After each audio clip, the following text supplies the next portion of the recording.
Pemerintah tidak ada himbauan atau persiapan khusus bagi puskesmas dan rumah sakit dalam menangani Human Metapneumovirus atau HMPV.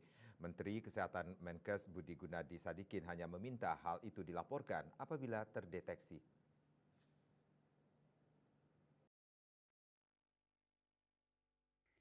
Dikutip kantor berita antara, Menteri Kesehatan Menkes Budi Gunadi Sadikin menyebut penyakit yang disebabkan HMPV seperti flu biasa.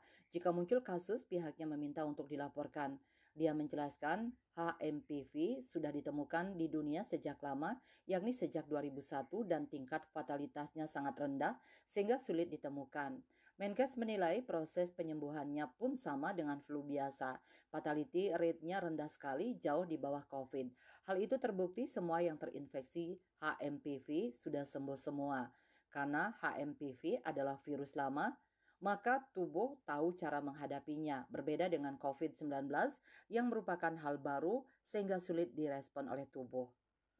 Menkes juga menyebutkan bukan HMPV yang menyebabkan kenaikan kasus di Cina pada Desember 2024 lalu, melainkan H1N1.